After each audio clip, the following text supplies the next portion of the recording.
What kind of a threat does Giannis present whenever you see him on the court? He's able to protect the basket really well, get in the paint, and find his shooters. He's able to push in transition, and he does a great job getting to the basket. So it's going to be a game where we have to get back in transition and load up.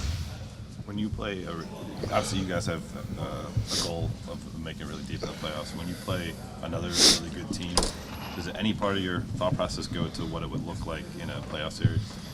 No. For us, it's taking a game at a time. We know, a couple teams that we play is potential matchups, whether it's the finals or in the playoff series in the Western Conference. But we try to make sure that we go into every game and look at it as its own. It's going to be times where we get closer to the playoffs and we kind of know who we're playing, where we kind of lock in on opponents. But for right now, we try to make sure that we just win ball games. When you guys have been reviewing the last game you played against the Bucks, what have been the points of emphasis? Getting back in transition. We had a couple turnovers. It was the last game of that trip, so last games always don't go too well. But we know our points of emphasis. They're a team that loads up a lot in the paint, and we were trying to make pocket passes and get in the paint and make dump off passes that wasn't there. And we know that the weak side and top of the floor is going to be open for us. What about you? You were coming off an ankle injury and missed the previous game. Do you feel like you're more ready physically for this game than you were last time? Yeah, I'm pretty healthy. Is there something you feel like maybe you couldn't physically do last time that you might be able to do better? I was physically able to do everything. Just how I'll be physically able to do everything tomorrow. What jumps out? Do you have? You obviously don't have a vote, but who would be your MVP this year? LeBron James. Okay, so maybe it's tough to be objective. You're so close to it, but what would be the case you would make for LeBron over Giannis or the rest of the field? Things he ever do on the floor. He shoot the ball, he can pass, he gets everyone involved. He can take over games. I saw Kendrick Perkins say something that if he was in he got robbed of 4 MVPs because he was in the East or something like that. You guys see when LeBron's off the floor, how our team operates. We kind of struggle a little bit with him off the floor, and I think that it's about who's most valuable to their team. And for me, just being around it this whole season, I think my vote goes to LeBron. LeBron said he's motivated by being the best player in the world. How do you see that mentality manifest? He locks in. And when you want to be the greatest, it's certain things that you have to do, and he does those things. He takes care of his body. He's in the gym, getting his work in, to make sure that he's always healthy and ready to play when he has to. So, he made a comment the other day during a game that he's a machine. He don't like coming out of games because he's a robot. And then as soon as he said that, the next play, he had the little Shaq and the Fool thing, so That wasn't the floater. a little malfunction right there. So, but he does the thing necessary to give himself the title of being the best in the world. AD, people talk about LeBron's leadership and the head for the game. Is there something about that he does off the floor or intangibly that you feel like you can kind of incorporate to what you do as a leader? Everybody lead in their own ways. He has a style where he's very vocal and whereas me, I'll say things, but I'm more lead by example. But I think the things he do off the court, as far as a team leader, with the guys.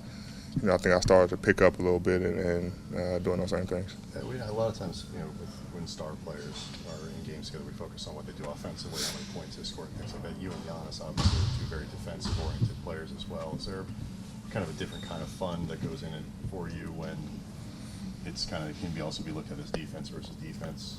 Yeah, I think they're number 1 in the league. I think we're number 2. I think.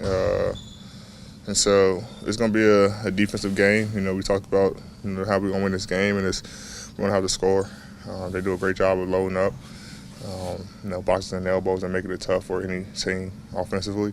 And for us, we kind of had the same mindset. So I wouldn't be surprised if the score was not a high-scoring game, just for the fact that both teams are defensive-minded. And, I mean, that's what you want. You want a good defense. LeBron, what kind of challenges does a guy like Giannis present when you see him on the court? Big time challenge. Big time challenge. His ability to get the ball off the glass, push, facilitate, put pressure on your defense. But I think what a lot of people are misunderstanding about how great Giannis is how they put that team together. They put that team together around him that fits his attributes perfectly. It allows him to get space because they keep so many shooters out on the floor at the same time. It allows him to get downhill because you have to stop him at the point of attack, and you also have to get out to sharpshooters. So they did a great job of constructing that team, putting the pieces around him. Like I said, that best fits his game perfectly. They won that game in December in large part because he had half of the outside.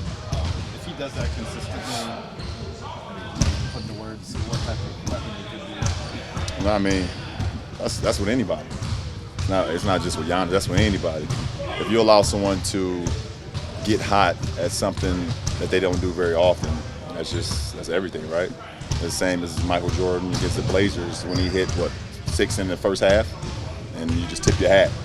It would be the same, myself. I'm shooting a lot of threes. People just kind of like tip their hat, because you're trying to make them do things that I won't say that they don't want to do, but you play the percentages. So, if a guy like Giannis is making threes, don't say you want to give that up, but you'd rather see contested threes over dunks, layups, free throws. You said after last game that at this time of year you generally change your demeanor and you like to have a talk with your team. You haven't done it yet. Is that something that you do every year? Or is that something that you want to do, especially with so many new faces? I think the timing will dictate itself.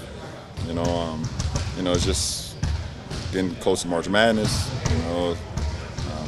We obviously know the playoffs is around the corner, but for me it's just my approach. It's the way I approach the game, the way I've approached my career, and look forward to the challenge of today, which was great, and also for the challenge tomorrow. So just continue to build the great habits going into the postseason, but also not disrespecting the process of what we can do today, which we got better today. Obviously, championships are the main thing, but where do you put? Say that again. So obviously, championships are the main thing, but where do you put regular season MVP in the equation of things that drive you and motivate you? It's never motivated me. Regular season MVP has never motivated me. To be the best to ever play the game has motivated me, and has resulted in me being able to be league MVP a couple times. But I've never gone into the season saying, okay, league MVP is what I want to be. I'm going into the season saying, okay, I want to be the MVP of this team. I want to be the best player in the world, and how I approach my game every day, how I take care of my body every day, has resulted in things like that. How do you evaluate that? How do you evaluate that for yourself? What do you mean? If your goal is just to be the best, how do you? No, that's not my only goal. No, I didn't mean that it was your only goal. Just that when you say you want to be the best player in the world, not like MVP is not what you strive for. When you evaluate yourself, how do you As far as what? How do I evaluate myself? how do you know if you succeeded in that? And being the best in the world. It's just I think it's the way that the games that I play. My leadership.